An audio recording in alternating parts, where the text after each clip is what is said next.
మందిరం ప్రభా సహోదరి బట్టి ప్రార్థన చేస్తున్నాం. వారి చేసిన ఉద్యోగాలు మీరు హృదయ చేయండి. వారిని ప్రేమించి అనుగ్రహించిన మరి కుమారుడు అలాగే మరొక కుమారుని బట్టి ప్రత్యేకంగా ప్రార్థన చేస్తున్నాం.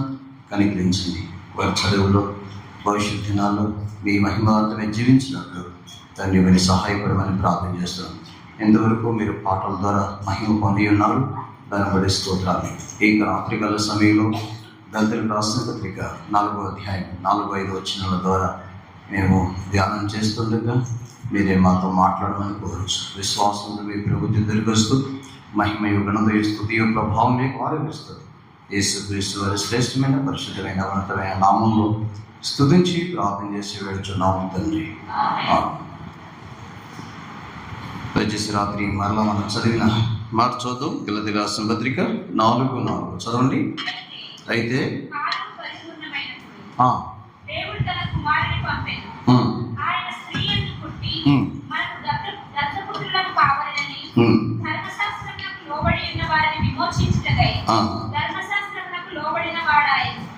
ధర్మశాస్త్రములకు లోబడిన వాడు. కాబట్టి దినాల్లో మనం తీసుకున్న అంశం ఏంటి అంటే ఆయన ఎలాంటి వాడుగా పుడుచున్నాడు. పుట్టాడు అనే మాట మనం చూస్తాం. ఆయన ఎలాంటి వాడుగా పుట్టాడంటే మొట్టమొదటి మనం చూసాము ఆయన ఒక రక్షకుడిగా పుట్టాడు. ఇది మనం చూసాం. ఆయన ఎలాంటి వాడిగా పుట్టాడంటే రెండోది మనం చూసినాం ఆయన ఒక కుమారుడుగా పుట్టాడు. ఇది మనం చూసాం. ఆయన ఎలాంటి వాడిగా పుట్టాడంటే మనం చూసినాం ఆయన ఒక రాజుగా పుట్టాడు. ఇది మనం చూసాం. ఆయన ఎలాంటి వాడిగా పుట్టాడంటే గత రాత్రి మనం చూసాం ఆయన సత్యానికి సాక్ష్యం ఇవ్వటానికి పుట్టాడన్నాడు.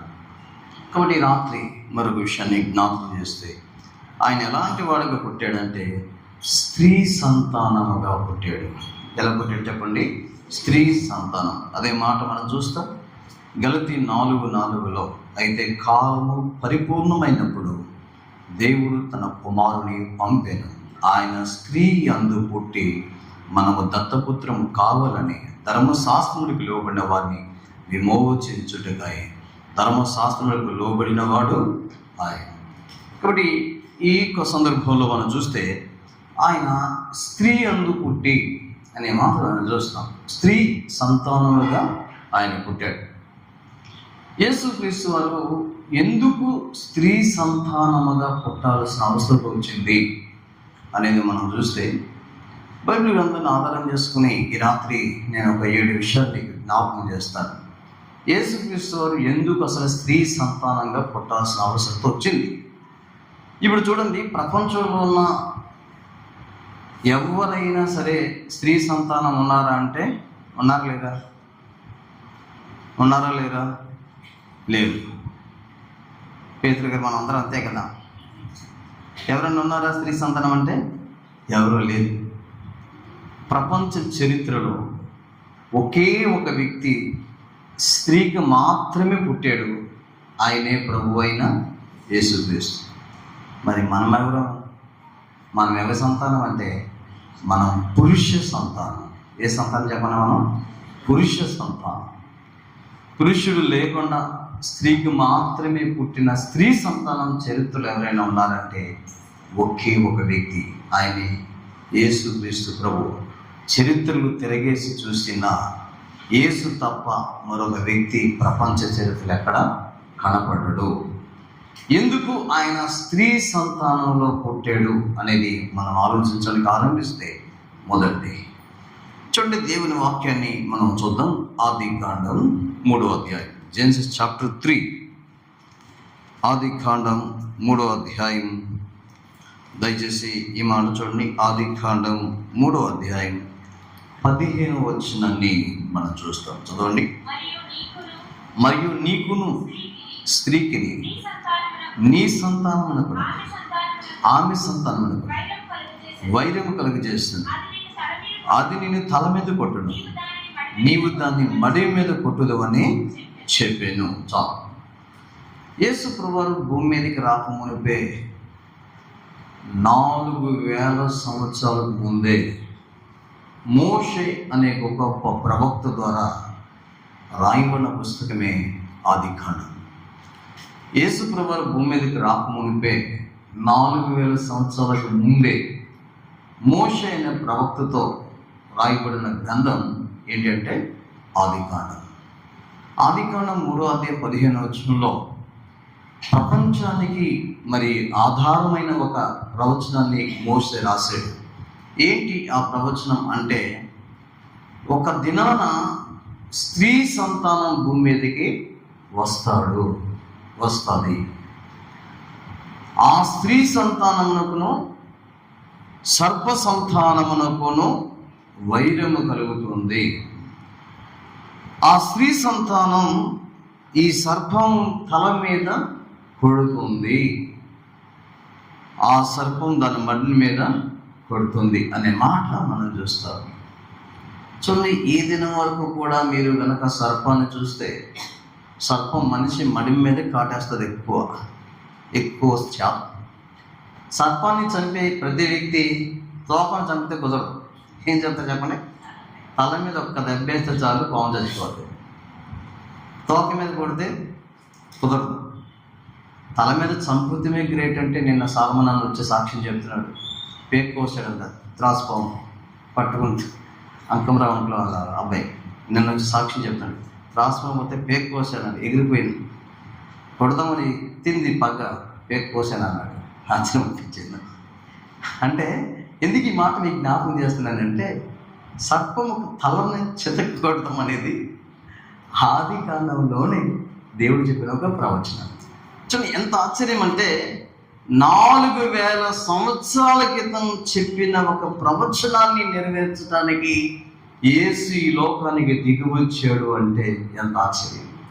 సో స్త్రీ సంతానంగా యేసు పుట్టడానికి మొట్టమొదటి కారణం ఏంటంటే, దేవుని ప్రవచనాలు, దేవుని వాగ్దానాలు, దేవుడు చేసిన ప్రమాణాలను నెరవేర్చడానికి కాలము పరిపూర్ణమైనప్పుడు ఆయన ఈ లోకానికి వచ్చాడు. చూడండి, ఆ సందర్భాన్ని మనం చూస్తాం. గలతీ పత్రిక దయచేసి 4వ అధ్యాయం, దయచేసి 4వ వచనాన్ని మనం చూస్తే, అయితే కాలం పరిపూర్ణమైనప్పుడు దేవుడు తన కుమారుని పంపాడు. రైట్ టైం ఎప్పుడు రావాలో అప్పుడే యేసు ప్రభువు ఈ లోకానికి వచ్చాడు. 4000 సంవత్సరాల క్రితం తన గురించి రాయబడిన ప్రవచనాన్ని నెరవేర్చడానికి ఈ భూమి మీదకి యేసుక్రీస్తు వారు రావడానికి ఇష్టపడ్డాడు. అంటే యేసు స్త్రీ సంతానంలో జన్మించడానికి కలిగిన మొదటి కారణం ఏంటంటే, దేవుని ప్రవచనాలు నెరవేర్చడమే. చెప్పండి, మొట్టమొదటి కారణం ఏంటి చెప్పండి? దేవుడు తన కోసం తన గ్రంథంలో ఏమైతే రాసి ఇచ్చాడో, దేవుడు ఆదికాండం 3వ అధ్యాయంలో మోషే ద్వారా 4000 సంవత్సరాల క్రితం ఏదైతే ప్రవచిస్తూ వచ్చాడో, స్త్రీ సంతానముగా నీవు వచ్చి సర్పాన్ని తల మీద చితకదొక్కాలని ఏదైతే ప్రవచనాన్ని ఆయన చెప్పాడో, అది నెరవేర్చడానికి, అంటే యేసుక్రీస్తు ప్రభువు ఈ లోకానికి రావడానికి కలిగిన మొట్టమొదటి కారణం ఏంటి అంటే, స్త్రీ సంతానముగా దేవుని ప్రవచనాలను ఆయన నెరవేర్చడానికి ఈ లోకానికి వచ్చేది. ఈరోజు మనం చూస్తుంటున్నాం యేసుక్రీస్తు వారు ఈ లోకంలోనికి ఏ విధంగా స్త్రీ సంతానంగా వచ్చాడు అనేది. రెండోది మనం చూస్తాం, రెండోది స్త్రీ సంతానంగా ఆయన ఎందుకు వచ్చాడు. రెండో విషయాన్ని కూడా మీకు జ్ఞాపకం చేస్తాం. రెండు దేవుని వాక్యం యోబు గ్రంథం దయచేసి 14వ అధ్యాయం, బుక్ ఆఫ్ జోబ్ చాప్టర్ 14. యోబు గ్రంథం దయచేసి 14వ అధ్యాయం. ఇక్కడ 2 వచనాలు మనం చదివితే బాగుంటుంది. యోబు గ్రంథం దయచేసి 14వ అధ్యాయం 4వ వచనాన్ని మనం చదువుతాం. చదవండి.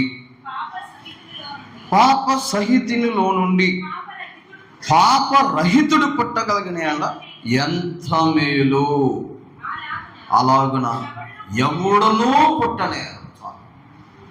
ఇక్కడ ఒక మాట రాశాడు, పాప సహితములో నుండి పాప రహితుడు పుడితే ఎంత బాగుంది, కానీ ఇది జరగటం అసాధ్యం అని ఏం రాశాడు. ఇక్కడ ఏం రాశాడంటే, అలాగున ఎవడును పుట్టనేరుడు.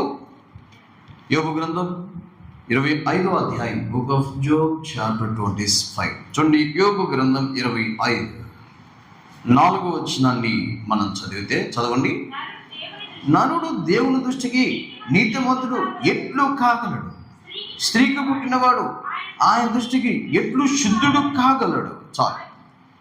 సో బైబిల్ గ్రంథం లేదా ఇతర మత గ్రంథాలు ఏది మనం చూసినప్పటికీ కూడా ఏమర్థమవుతుంది అంటే, ఒక చెడిపోయిన దాంట్లోంచి ఒక మంచి దాన్ని మనం తీయటం అసాధ్యం కదా. ఒక పాడైపోయిన దాంట్లోంచి పాడు కాను వస్తువు తీయగలమంటే అది యోబు అన్నది ఏంటంటే పాప సహితములో నుండి పాప రహితము వస్తే బాగుంటుంది, కానీ అది జరగదు. అంటే పాపములో ఉన్న ఒక మానవుడిలో నుంచి పాపము లేని మానవుడు రాగలడా? ఇది ఇంపాసిబుల్, జరగదన్నాడు. కానీ యేసుక్రీస్తు వారు ఎందుకు స్త్రీ గర్భములో ఆయన పుట్టాడు అంటే, వాస్తవానికి మరియమ్మ తల్లి గురించి మనం ఆలోచన చేస్తే ఆమె ధన్యురాలి. నిజానికి ఆమె గురించి చెప్పాలి అంటే బైబిల్లో ఇలా రాయబడింది, మరియ దేవుని కృప నొందిన స్త్రీ, మరియ దయాప్రాప్తురాల అని పిలువబడిన స్త్రీ, మరియ పరిశుద్ధాత్మ శక్తి కమ్ముకొనబడిన స్త్రీ, మరియ దేవుని దాసురాలు అని పిలువబడిన స్త్రీ, మరియ హృదయంలో దేవుని వాక్యాన్ని పదిలిపరుచుకుని దాచుకున్న స్త్రీ, మరియ ఇంకా మనం చూస్తే ప్రభువు చెప్పిన మాటలను పరిపూర్ణంగా విశ్వసించి తన జీవితంలో దేవుని చిత్తాన్ని నెరవేర్చడానికి తీర్మానం చేసుకున్న ఒక స్త్రీ మరియ, ప్రభుని ఘనపరిచిన స్త్రీ. చాలా సంతోషం మరియ గురించి మనం చూస్తున్నాం. బైబిల్లో మరియ అనే పేరు 7 ఉన్నారు. మరియ అనే పేరుకి అర్థం చేదు, మరొక అర్థం తిరుగుబాటు. పాత నిబంధనలో ఉన్న మిరియాము అనే కొత్త నిబంధనలో మరియగా మనము తర్జుమా చేయబడటం అనేది చూశాను. మరియా అనే పేరు పాత నిబంధనలో ఉంది, అయితే పాత నిబంధనలో దాన్ని మిరియాము అని పిలిచారు. పాత నిబంధనలో మిరియాముగా పిలువబడిన పేరు కొత్త నిబంధనలో మరియగా మార్చబడటం అనేది జరిగింది. ఇప్పుడు మనం చూస్తుంటే, ఇప్పుడు మరియా పరిశుద్ధురాల, మరియ జన్మతోనే పాపే, మరియ జన్మతో పాపే, మరియ జన్మతో పరిశుద్ధురాల? జాగ్రత్త, గొడవ వేసుకుంటారు బయటకు వెళ్తే. ఏమండి, మరియ జన్మతో పాపే, జన్మతో పరిశుద్ధురాల? పాపే పరిశుద్ధురాల? మీరు చెప్పట్లేదు, వెనకాల ఆ పార్టీ ఉన్నారండి. పాపే పరిశుద్ధురాల? పాపి. ప్రపంచంలో ప్రతి ఒక్కరు పాపే, ఒక్క యేసు ప్రభు తప్ప. ఒకసారి సహోదరి అంజలి, అంటే మీ టీవీలో చూసి అంజలి కాదు, మా ఊరు అంజలి, ఆమె మాల వేసుకుంటే నేను మాలు మాట్లాడుతున్నా, కాదా అక్క అంటే అక్క అనొద్దు, మాత అన్నది. సరే కాదు మాత, నీకు తెలుసా కొన్ని విషయాలు అన్నా. ఏంటి చెప్పాను? మరియమ్మ తల్లి యేసు ప్రభువునికి జన్మించిన తర్వాత మరల యోసేపుతో కలిసి పిల్లలకి కళ్ళిపోతాయి. ఆ మాట్లాడతాను, బైబిల్లో తీసి కొన్ని మాటలు చూపించేది. వాళ్ళు ఏమనుకుంటున్నారంటే కేవలం యేసు ప్రభువుకి జన్మనిచ్చిన తర్వాత అలాగే మరియమ్మ తల్లి ఉండిపోయింది, ఇంకా ఆమె పెళ్లి చేసుకోలేదు అనుకుంటున్నారు. మరి యేసు ప్రభు తర్వాత ఇతని అన్నదమ్ములు, ఇతని అక్క చెల్లెళ్ళు మనతో ఉన్నవారు కాదా? యోసే అనేవారు ఎవరు? యేసు ప్రభు వారి సహోదరులే కదా. యాకోబు రాసిన పత్రిక రాసిన యాకోబు ఎవరు? యేసు ప్రభు స్వయాన తమ్ముడు కదా. యోధా పత్రిక రాసిన యోధ ఎవరు? యేసు ప్రభు స్వయాన తమ్ముడు కాదా? అప్పుడు చెప్పాను, మాత నీకు తెలీదా అంటే మాత ఆశ్చర్యపోయింది. మాత అంట నోటి మాట రావట్లేదు, ఎందుకంటే మాతకు ఆ విషయాలు ఏమీ తెలియదు. ఈరోజు చాలామంది స్వామిలుగా మాతలుగా పిలువబడడం సైతం మరి ఒక పాపాత్మురాలుగా జన్మించిందనే సత్యం వారికి తెలియదు. అయితే ఆమె యేసును అంగీకరించిన తర్వాత ఆమె పరిశుద్ధురాలుగా మార్చబడింది, ఆమె ధన్యురాలుగా మార్చబడింది. బహుతరాలు ఆమెను ధన్యురాలు అంటున్నారు. ఈరోజు నేనంటాను, అలాంటి పాప సహితములో నుంచి పాప రహితుడు వచ్చాడంటే ఎందుకు వచ్చాడు తెలుసా? ఇప్పుడే మనం పాట పాడాము, అసమానుడుగా ఆయన బయలుపరచుకోవాలనుకున్నాడు. పాపములో ఉన్నా పాపము లేని వ్యక్తిని నేను, పాపపు గర్భములో ఉన్న పాపము అంటున్న వ్యక్తిని నేను, పాప సహితములో ఉన్న పాప రహితుడు నేను. ఆయన ఒక అసాధారణమైన వ్యక్తిగా ఈ ప్రపంచానికి ఆయన తను తాను బయలుపరుచుకోవాలనుకున్నాడు. అందుకే ఆయన స్త్రీ అందు పుట్టాడు. ఇది 2 విషయాలు. మొదటి విషయం చూస్తే ఆయన ప్రవచనాలు నెరవేర్చడానికి వచ్చాడు. రెండవదిగా చూస్తే ఆయన ఒక ప్రత్యేకమైన అసమానమైన వ్యక్తిగా రుజువు చేసుకుంటానికి వచ్చాడు. మూడవది ఎందుకు వచ్చాడు? సమయంలో మనం చూస్తాం. దేవుని పరిశుద్ధ గ్రంథం లూకాసు వార్త 1వ అధ్యాయం. దయచేసి లూకాసు వార్త 1వ అధ్యాయం ఈ సమయంలో 34, 35 వచనాలు మనం చూస్తాం. చదవండి. అందుకు మరియా, నేను పురుషుని ఎరగని దానినే ఇది ఎలాగో జరుగునని దూతతో అనగా, దూత పరిశుద్ధాత్మ నీ మీదకి వచ్చును,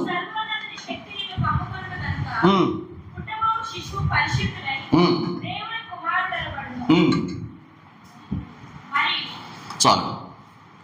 అందుకు మరి నేను పురుషుని ఎరగని దానినే ఇది ఎలాగో జరిగిన దూత అనగా, దూత పరిశుద్ధాత్మ నీ మీదకి వచ్చును, సర్వోన్నత శక్తి నిన్ను కమ్ముకొనును, కనుక పుట్టబోవు శిశువు పరిశుద్ధుడై దేవుని కుమారుడు అనబడు. బాప్తిస్మిచ్చే యోహాను గురించి రాసిన మాట ఏంటంటే, స్త్రీలు కన్ను వారిలో బాప్తిస్మిచ్చే యోహాని కంటే గొప్పవాడు ఎవరో లేరు. బాప్తిస్మిచ్చే యోహానికి యేసు ప్రభువుకు తేడా ఏంటి? మళ్ళీ చెప్పిన, బాప్తిస్మిచ్చే యోహానికి యేసు ప్రభువుకు తేడా ఏంటంటే, బాప్తిస్మిచ్చే యోహాను గర్భమున పడినది మొదలుకొని పరిశుద్ధాత్మతో నింపబడిన వాడు బాప్తిస్మిచ్చే యోహాను. మళ్ళీ చెప్తాను చూడండి. బాప్తిస్మిచ్చే యోహాను ఎవరంటే, గర్భమున పడినది మొదలుకొని పరిశుద్ధాత్మతో నింపబడిన వాడు బాప్తిస్మిచ్చే యోహాను. మరి యేసు ప్రభు ఎవరన్నా? గర్భమే పరిశుద్ధాత్మ. అర్థమైందా? అంటే జకరియా ఎలిజబెత్తుల కలయిక తర్వాత పరిశుద్ధాత్మతో నింపబడి బయటకు వచ్చిన వ్యక్తే బాప్తిస్మిచ్చే యోహాను. అయితే యేసు ప్రభు అసలు గర్భమే ఎవరు చెప్పండి? పరిశుద్ధాత్మ.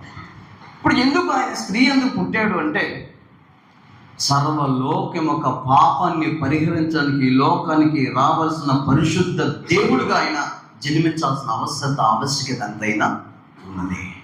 ఈరోజు నేను అంటాను, ఆయన ఎందుకు స్త్రీ ఎందుకు పుట్టాడు? అందుకే బైబిల్లో కన్యక కన్యక కన్యక అనే మాట రాయబడింది. అసలు నిజానికి బైబిల్ గ్రంథంలో రాయబడిన మొదటి వర్షంలోకి మనం వెళ్ళి చూస్తే కన్యక అనే మాటకి అర్థం ఏంటంటే పెండ్లి కాని స్త్రీ అని అర్థం. జన్మించుట, మన గలతీ పత్రికలో 4:4 జన్మించుట అనే మాట ప్రాథమిక భాషలోకి మనం వెళ్ళి చూస్తే దానికి వాడిన పదం ఏంటంటే మార్చబడ్డాడు. అంటే ఆయన అసలు నిజంగా చెప్పాలంటే జన్మించడానికి పిలవకూడదు. ఆయన మార్చబడి లోకానికి అప్పుడే వచ్చిన వ్యక్తి కాదు, పరలోకం నుంచి ఇక్కడికి ఆయన ట్రాన్స్ఫర్ అయ్యి వచ్చాడన్నమాట. అంతే. ఒక విధంగా చెప్పాలి అంటే యేసుక్రీస్తు వారు జన్మలో కూడా పాపము లేదని రుజువు చేయటానికి కొరకు మాత్రమే మరియమ్మ తల్లి గర్భాన్ని ఆయన వాడాడు. ఈరోజు చూడండి, ఎంత యేసు ప్రభు జన్మలో పాపము లేదండి. ఎందుకు తెలుసా? పురుషుని ఎరగని స్త్రీ, పురుషుని ప్రమేయం లేని ఒక స్త్రీ కన్యక గర్భవతి కుమారుని కనింది. ఈ లోకంలో ఎక్కడ కూడా మనం చూస్తాం, ఎక్కడ కూడా మనకు ఏ చరిత్రలో కూడా చూస్తున్నాం ఒక కన్యక జన్మ ఇవ్వటం అంటే సాధ్యమైనది కాదు. కానీ ప్రియులుగా యేసుకు మాత్రమే అది సాధ్యం. అందుకే చాలామందికి బైబిల్ మహాగ్రంథం అండి, కానీ బైబిల్ని ఎలా చదవాలంటే దేవుని ఆత్మతో చదివితే తప్ప అది అర్థం కాదు. మన జ్ఞానంతో చదివితే మనకి ఎలా ఉంటుంది? ఒక కన్య గర్భవతి కుమారుని పడిందంటే నమ్ముతామా? ఒకవేళ ఆ రోజు మరియమ్మ తల్లి మన ఊర్లో మన సంఘంలో ఒక విశ్వాసం అనుకోండి, మరియమ్మ తల్లి మన సంఘంలో ఒక విశ్వాసం అయ్యింది, లేదు లేదు పరిశుద్ధాత్మ నన్ను గర్భం ధరించాడంటే నమ్ముతారు ఎవరైనా? ఊరికమ్మ మా చెవులో పెద్ద పువ్వులు పెడతాం ఇంట్లో. ఏంటి అట్లా కనపడతాం? నీకు ఎన్ని నిందలు, ఎన్ని అవమానాలు, ఎన్ని భరించి ఉంటుంది. చూడండి, సహజంగా ఈ లోక సంబంధమైన జ్ఞానానికి అర్థం కాని మహాగ్రంథమే బైబిల్. అందుకనే బైబిల్ చదివేటప్పుడు ఆత్మతో మనం నింపబడటం అవసరం. పరిశుద్ధాత్మ అభిషేకాన్ని మనం పొందుకోవడం అవసరం. చూడండి, ఈ ఒక వచనం ఏం చూపిస్తారు? యోహాను రాసిన మొదటి పత్రిక 2వ అధ్యాయం 27వ వచనం. 1 John chapter 2:27 చదవండి. అయితే మీరు పొందిన అభిషేకం నేను నిలుచుచున్నది గనుక ఎవడని మీకు బోధింపనక్కర్లేదు. ఆయన ఇచ్చిన అభిషేకం సత్యమే కానీ అబద్ధము కాదు. అదన్నిటిని గూర్చి మీకు బోధించుచున్న ప్రకారముగాను, ఆయన మీకు బోధించిన ప్రకారముగాను ఆయనలో మీరు నిలుచుచున్నారు. చాలు. పరిశుద్ధాత్మక అభిషేకం ద్వారానే మనకి లేఖన సత్యం అర్థమవుతుంది, కానీ మన జ్ఞానంతో కాదు. చూడండి, బైబిల్ చదవటం అంటే మనం ఎంత బాగా ఈ లోకంలో విద్య పాండిత్యులైనా సరే బైబిల్కి వచ్చేప్పటికి అర్థం కాదు. ఎందుకంటే ఇది కేవలం దేవుని ఆత్మతో నింపబడి అర్థం చేసుకునే గ్రంథమే. మీకు ఎక్కడైనా బుక్ స్టార్కి వెళ్ళినప్పుడు రాజారావు అనే పుస్తకం మీకు కనబడితే, టైట్ అంటే రాసిన ఆథర్ రాజారావు అనే వ్యక్తి కనుక మీకు కనబడితే ఇమ్మీడియట్లీ కొని చదివేసేది. ఆశ్చర్యపోతారు. ఆయన చదివింది 5వ తరగతి అనుకుంటా, 3వ తరగతి చదివింది. 66 గ్రంథాల మీద వ్యాఖ్యానం రాశాడు ఆయన. అసలు నేను ఆశ్చర్యపోయాను. నేను ఎన్ని బుక్స్ చదువుతానంటే అన్ని బుక్స్ చదివాను. ఇప్పుడు కాదు, నాకు నేను అసలు 20 సంవత్సరాల నుంచి పుస్తకాలు అంటే పిచ్చి నాకు. ఏది పుస్తకాలు అంటే బయట పుస్తకాలు కాదు, బైబిల్ సంబంధించిన పుస్తకాలు. నా రూమ్లోకి వస్తే మీకు అర్థమవుతుంది, పెద్ద లైబ్రరీ ఉంటుంది నా దగ్గర బుక్స్. ఇంకా మా ఇంటి ఇక్కడ కొన్ని ఉన్నాయి, ఇక మోయిలాకు వదిలేసేసాం. ఇప్పుడు బుక్స్ వాటల ఇప్పుడు నేను ఎక్కువ, చాలామంది తెలియక పాటలు పాడేటప్పుడు అన్న ఫోన్ చూస్తున్నాడు ఏంటో ఉంటాను. నేను ఎక్కువ బైబిల్ చదువుతూనే ఉంటాను. ఎక్కువ రిఫరెన్స్లు అన్ని వచనాలన్నీ చూస్తూ ఉంటాను. ఎక్కువ ఇప్పుడంతా టెక్నాలజీ పెరిగిపోయింది కాబట్టి ఎక్కువ అసలు బైబిల్లో ఆ పుస్తకాలన్నీ తీయాల్సిన పని లేదు అనమాట. టక్కడక్కడ నాకు కొన్ని రిఫరెన్స్ నాకు ఏది అవసరం అనేది నాకు చదువుతూ ఉంటాను. ఈరోజు నేను అంటాను, ఈ 3వ తరగతి చదివిన వ్యక్తికి 66 పుస్తకాలు ఎలా అర్థమైంది? ఏమండి, 3వ తరగతి చదివిన వ్యక్తికి 66 పుస్తకాలు ఎలా అర్థమైంది? మనం బీటెక్లు చేసినా సరే మనకు ఆది కాలం అర్థం కాదు. ఏమండి, బైబిల్ ఎన్ని పుస్తకాలు మనకు అర్థం కాదు, అసలు దాని రైటర్ ఎవరు మనకు అర్థం కాదు. ఒక ఆయన ఉన్నాడు, జిఆర్ లార్డ్, కాకినాడ. మీరు ఇతర పుస్తకాలు కనుక ఎక్కడ దొరికితే చదవండి. ఎంత మహాజ్ఞానం అంటే నాకు అప్పుడు అర్థమైంది ఏంటంటే, దేవుని జ్ఞానం చదువులో లేదు, దేవుని జ్ఞానం పాండిత్యంలో లేదు. మరి ఎలా రాశారు బైబిల్లో? ఇప్పుడు మన మత్తయి సువార్త, మార్కు సువార్త, లూకా సువార్త, యోహాను సువార్త, ఎవరు తెలుసా? వాళ్ళు చేపలు పట్టుకునేవాళ్ళు. ఎవరైనా జాలరు రాసింది మనకి అర్థం కావట్లేదంటే వారు ఎక్కువ బెటరా, మనకి ఎవరికి జ్ఞానం చెప్పండి. ఒక చేపలు పట్టుకునే వ్యక్తి రాసిన సువార్త ఐటెక్ బీటెక్ లోటెక్ ఎన్ని టెక్కులు చేసినా మనకు అర్థం కావట్లేదంటే ఈ మహాజ్ఞానం చదువులో లేదు, పుస్తకాల్లో లేదు, లోకంలో లేదు. అందుకే నేను ఏమి జ్ఞాపకం చేస్తున్నాను అంటే, యేసుక్రీస్తు వారు ఎందుకు ఈ స్త్రీ సంతానంగా జన్మించాడు అంటే, ఆయన కేవలం పరిశుద్ధుడిగా ఈ లోకానికి రావాలనుకున్నాడు. పాపాత్ములను రక్షించడానికి పాపరహితుడిగా జన్మించాలని కనుగొనే యేసుక్రీస్తు వారు 2000 సంవత్సరాల క్రితం స్త్రీ సంతానంగా ఈ లోకానికి వచ్చాడు. ఇప్పుడు ఎన్ని విషయాలు చూసాం మనము? 3 విషయాలు. మొట్టమొదటి ఎందుకు వచ్చాడు ఆయన అంటే ప్రవచనాలు నెరవేర్చడానికి. ఎందుకు వచ్చాడు? రెండవది అంటే అసమానమైన వ్యక్తిగా రుజువు చేయడానికి. ఎందుకు వచ్చాడు? మూడవదిగా అంటే జన్మతో కూడా పాపము లేని వ్యక్తిగా ఆయన పాపం నుంచి విమోచించడానికి ఆయన వచ్చాడు. ఎందుకు వచ్చాడు? 4వది. ఏమంటే గలతీయులకు రాసిన పత్రిక దయచేసి 4వ అధ్యాయం 4-5 వచ్చిన మనం చూద్దాం. గలతీ పత్రిక 4-5 వచ్చాం చదవండి. అయితే కాలం పరిపూర్ణమైనప్పుడు దేవుడు తన కుమారుని పంపాను, ఆయన స్త్రీ యందు పుట్టి మనం దత్తపుత్రం కావాలని ధర్మశాస్త్రంకు లోబడిన వారిని విమోచించుటకై. చాలు. ఈ గలతీ పత్రిక చాలా అమూల్యమైన గ్రంథం. పౌలు గారు రాసిన గ్రంథాల్లో నాకు తెలిసి మొదట రాసిన గ్రంథాలు గలతీ పత్రిక. అపోస్తలుడైన పౌలు 14 పత్రికలు రాశాడు. ఈ 14 పత్రికలో మొట్టమొదట రాయబడిన గ్రంథం ఏదైనా ఉంది అంటే అదే గలతీలకు రాసిన పత్రిక. గలతీ పత్రికలో మనకి ఏంటి అసలు పౌలు చెప్పాలనుకుంటున్నారు అంటే, ధర్మశాస్త్రం ద్వారా విమోచన లేదు, క్రీస్తు ద్వారానే విమోచన ఉంది. ఒక్క మాటలో చెప్పండి, గలతీ పత్రిక మీకు అర్థం కావాలంటే, చాలాసార్లు భిన్నమైన సువార్తకి గలతీలు తిరిగిపోయినప్పుడు ఆశ్చర్యపోయాడు ఆయనే. అసలు మీరు ఆచారబద్ధమైన వాటి ద్వారా క్రీస్తు మీరు పరలోకం వెళ్తామంటే అది అసాధ్యము అనే మాట చెప్పి, గలతీ పత్రిక ఒక మాట చెప్పాలంటే ధర్మశాస్త్రము ద్వారా విమోచన లేదు. ఒకవేళ ధర్మశాస్త్రం ద్వారా విమోచన ఉందంటే ఆ వ్యక్తి కృపలోనే లేడు. గలతీ 5:5 చదువుదాం. 5:4 మీలో ధర్మశాస్త్రం వలన నీతిమంతులుగా తీర్చబడు వారు ఎవరో వారు క్రీస్తులో నుండి బొత్తుగా వేరు చేయబడి ఉన్నారు, కృపలో నుండి తొలగిపోయి. అంటే ఇప్పుడు ధర్మశాస్త్ర సంబంధమైన దాంట్లో విమోచన లేదు. కానీ ఎందుకు ఆయన స్త్రీకి పుట్టాడంటే అది చెప్పాడు. ఏమన్నాడు అంటే, ధర్మశాస్త్రముకు లోబడిన వారిని విమోచించుటకై ధర్మశాస్త్రముకు లోబడిన వాడు. ఇప్పుడు చూడండి, ఇక్కడ మనం చూస్తే యేసుక్రీస్తు వారు స్త్రీ యందు పుట్టడానికి కలిగిన 4వ కారణం ఏంటి అనేది మనం చూస్తే, 4వది మనం చూసేది 4వ కారణం ఏంటి అని మనం చూస్తే, ధర్మశాస్త్రానికి లోబడిన నిన్ను నన్ను ధర్మశాస్త్రం నుంచి విమోచించడానికి ఆయన స్త్రీ యందు పుట్టాడు. మళ్ళీ ధర్మశాస్త్రానికి లోబడ్డాడు, ఎందుకంటే ఆదికాండం ధర్మశాస్త్రమే.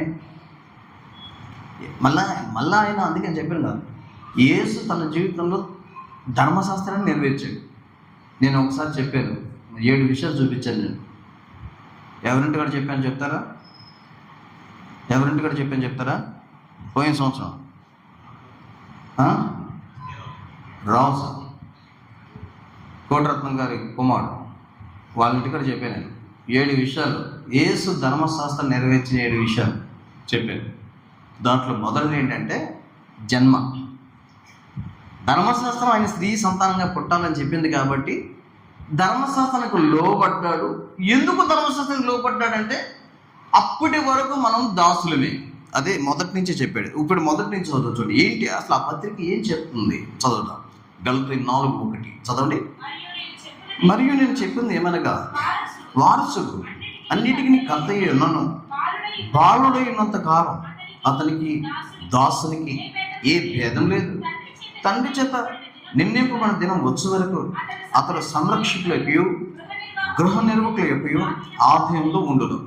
అటువలే మనం భారం అయినప్పుడు లోక సంబంధమైన మూలపాఠములకు లోబడి దాసులు ఉంటేవి.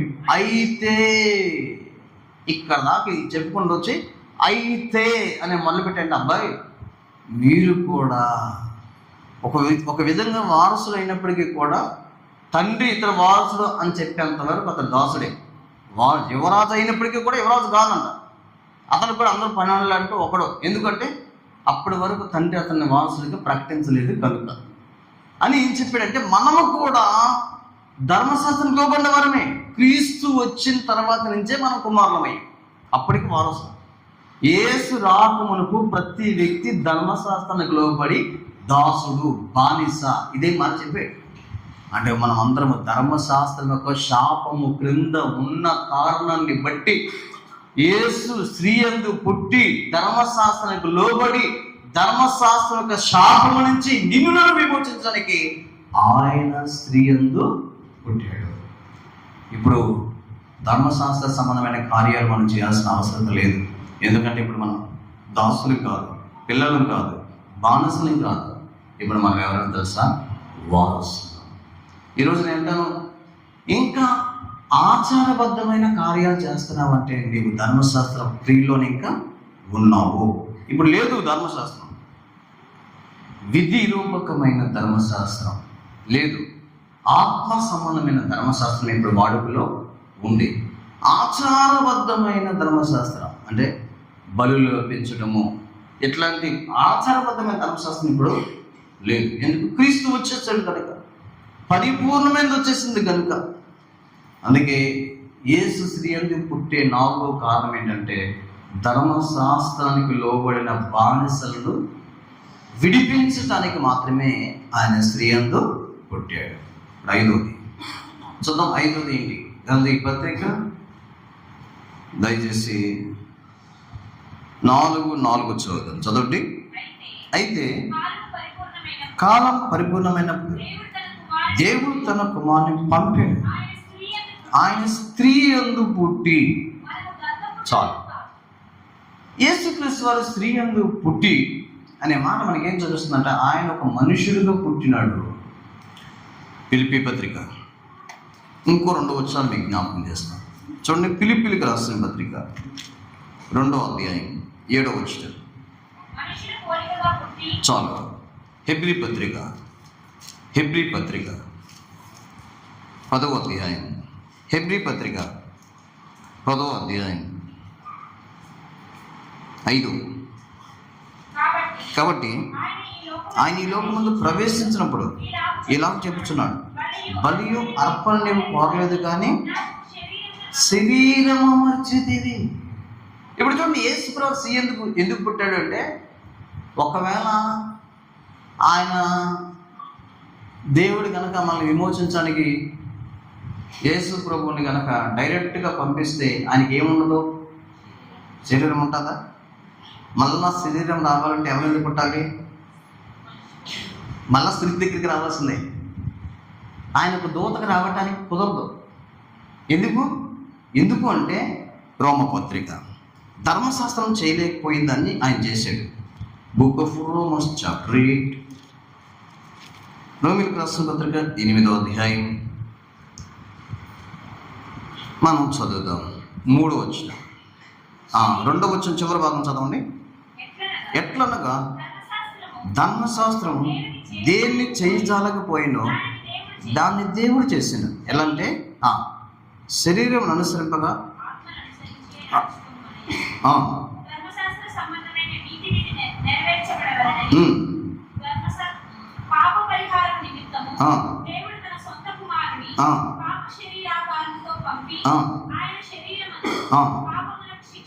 ఇది ఆయన స్త్రీ యందు పుట్టడానికి కారణం. ఒకవేళ యేసు గనక స్త్రీ యందు పుట్టకపోతే పాపానికి శిక్ష పరిహారం అనేది ఇప్పుడు జరగదు. ఆయన రక్తము కార్చకపోతే మనకి క్షమాపణ ఉందా? ఒకవేళ యేసు ప్రభు కూడా దేవదూతలాగా వచ్చి ఉంటే గనక ఆయనకి శరీరం ఉంటుందా ఉండదా? ఆయన మనలాంటి రక్త మాంసాలు కలిగిన వాడుగా ఉండాలంటే మళ్ళా మరియమ్మ గర్భంలోకి రావాల్సింది. యేసు ప్రభు ఎందుకు శరీరాన్ని ధరించాడంటే పాపానికి ఆయన శరీరం అందు ఏం కలిగింది చెప్పండి? శిక్ష కలిగింది. నేను భరించాల్సిన శిక్ష అంతా ఒక శరీరం మీద పడిపోయింది. అది యేసు శరీరం. ఒకవేళ యేసు శరీరాన్ని ధరించకపోతే ఆ శిక్ష ఎవరి మీద పడాలి చెప్పండి? మన మీద పడాలి. ఆ శిక్ష, పాపానికి శిక్ష ఎవరు భరించాలి? మనం భరించాలి. సో ఆ కారణాన్ని బట్టి యేసు స్త్రీ యందు మాత్రమే పుట్టాడు. ఎందుకంటే మరలా స్త్రీ యందు పుడితే తప్ప ఆ శరీరం అనేది రాదు కనుక. ఇంకొక 2 విషయాలు చెప్తాను. వాస్తవానికి క్రిస్మస్ మీటింగ్లో నేను 45 నిమిషాలు దాటకూడదని తీర్మానం చేసుకున్నాను. 40 minutes కరెక్ట్గా. మరి మందరం నుంచి అన్న కొద్దిగా లేట్ అవుద్ది దయచేసి అని చెప్పారు కాబట్టి కొంచెం ముందుకెళ్తాను. రెండు దేవుని వాక్యము. ఇప్పుడు 5 విషయాలు మనం చూసాం. మొదటి విషయం ఏంటి చెప్పండి? ప్రవచనాన్ని నెరవేర్చడానికి స్త్రీ యందు పుట్టాడు. రెండోది చెప్పండి, అసమానమైన వ్యక్తి, సాధ్యము కాంతి సాధ్యం చేశాడు కాబట్టి స్త్రీ యందు పుట్టాడు. మూడోది చెప్పండి, పాపరహితుడిగా రావాలి కనుక, జన్మలో కూడా పాపం ఉండకూడదు కనుక కన్యక గర్భాన స్త్రీ యందు పుట్టాడు. నాలుగోది చెప్పండి, మనం ధర్మశాస్త్రం లోబడి ఉన్నాము కాబట్టి ధర్మశాస్త్రం విమోచించడానికి స్త్రీ యందు పుట్టాడు. ఐదోది చెప్పండి, శరీరం ద్వారా పాపానికి శిక్ష విధించాలి కాబట్టి స్త్రీ యందు పుట్టకపోతే ఆయన శరీరం లేదు కాబట్టి స్త్రీ యందు పుట్టాడు. ఆరోది ఏంటి రండి, ఇది మోషే చెప్పిన ప్రవచనంలోనే రాయబడింది. రండి దేవుని వాక్యం, ఆదికాండం 3వ అధ్యాయం 15వ వచనం.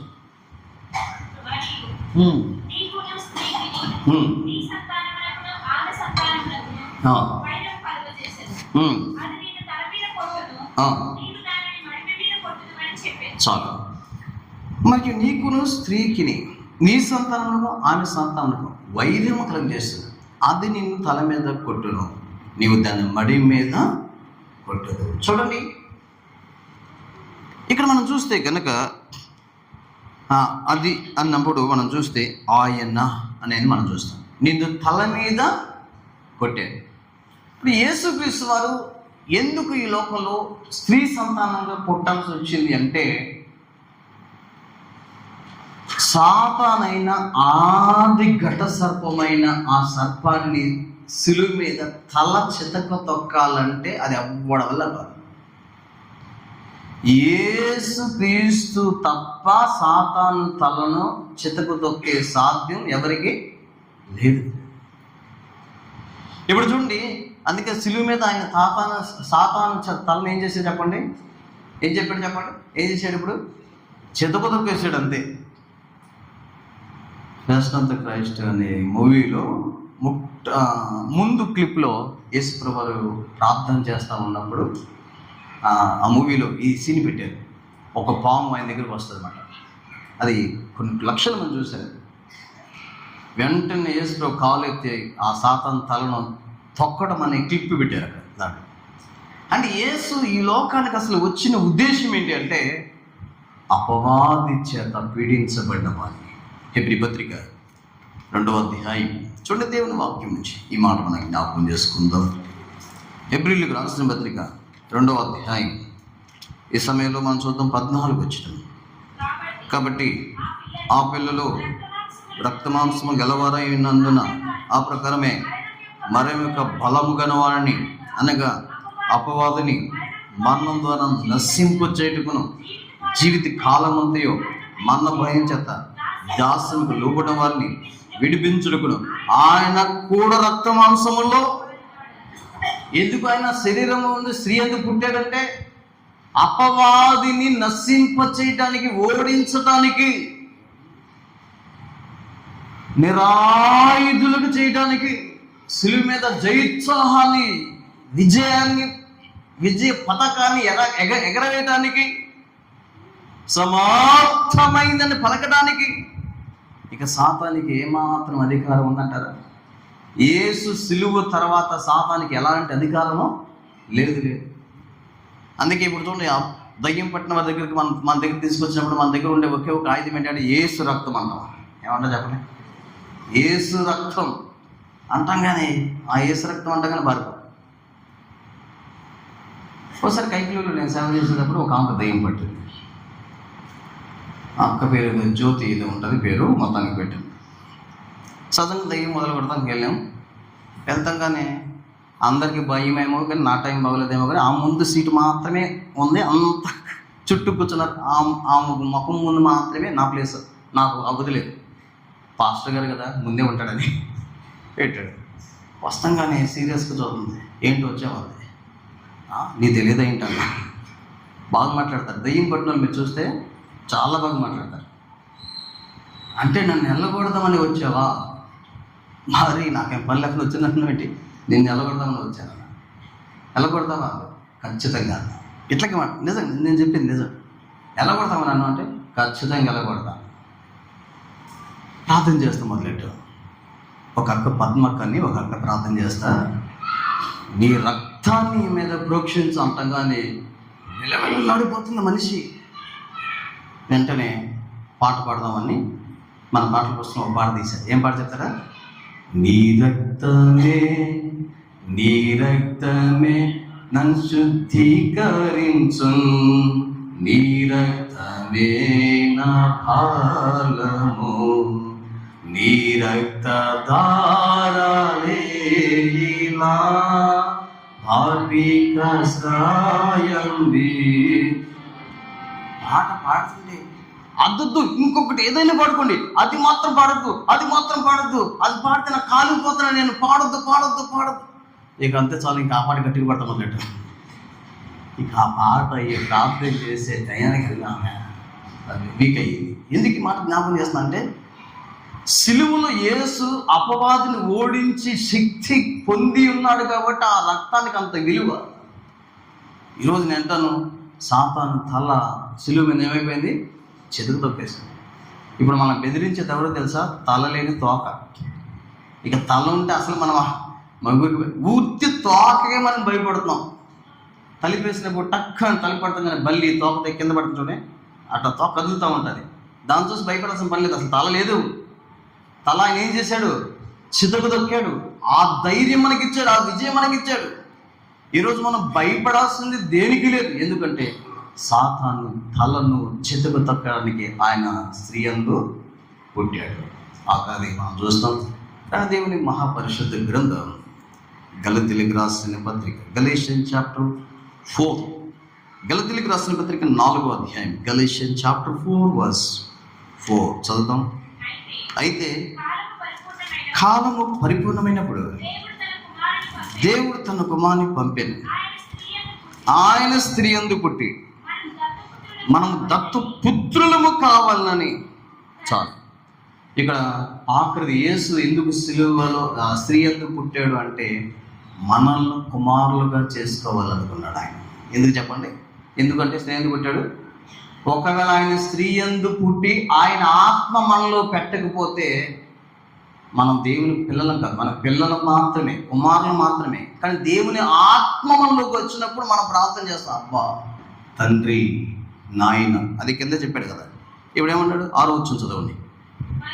మరియు మీరు కుమారులై ఉన్నందున నాయన తండ్రి అన్న మొరపెట్టు తన కుమారుని ఆత్మ దేవుడు మన హృదయంలోనికి.